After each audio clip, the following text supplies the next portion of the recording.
Hey everyone, Tomato Forest 2.0 is even bigger than last year.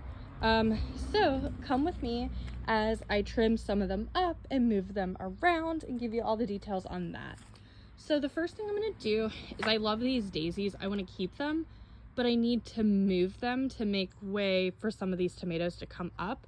Same with these lilies. So I'm going to actually move them up to the front yard. So let me go ahead and dig them up.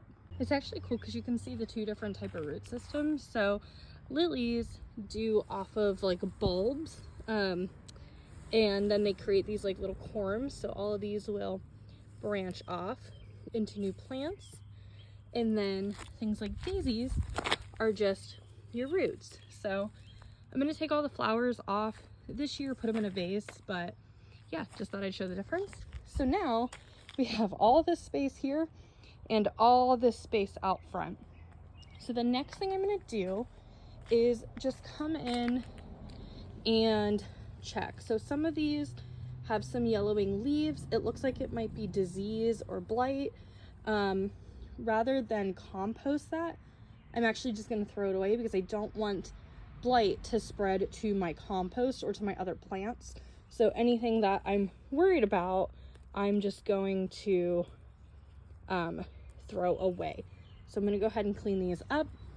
The reason blight happens, especially in things like tomatoes, are when you have very big overcrowding like this and the moisture or the water can't escape. So you may have heard that tomatoes don't like their leaves wet and you like to water the roots directly.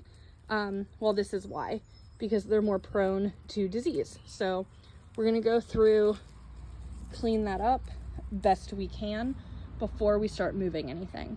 Cool, that looks so much better. So now we're gonna kind of do a little survival of the fittest and thin some of these out. I do have a like free plant exchange coming up, so I'm gonna put some of these in containers to give away. But what I'm looking for to keep in the ground, not something that's huge, like this guy is, I'm gonna keep because look how strong and rooted this guy is versus this one back here, like it's falling over.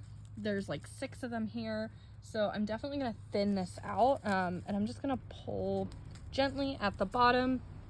Even though I might lose some of these roots, what's really cool about tomatoes is all of these little white fuzzy hairs are gonna become roots. So I'm just gonna put them in water. You can put them directly in the soil if that's up to you and water them in. But all of these tiny little white hairs become roots on tomatoes.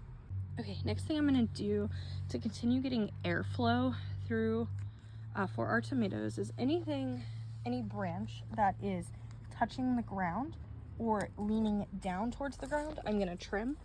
This not only gives airflow, but it helps prevent disease because that's where a lot of times leaves do pick up that disease is from the soil.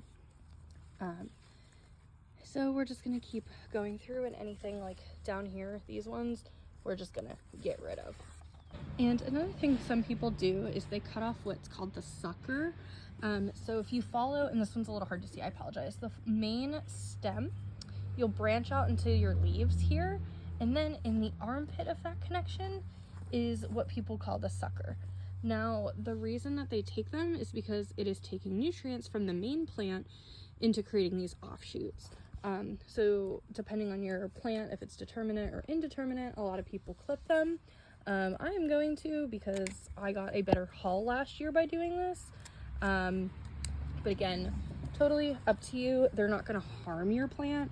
You'll just have to do a little bit more feeding to get the haul that you would like. You can also throw these guys in water too and just create more plants.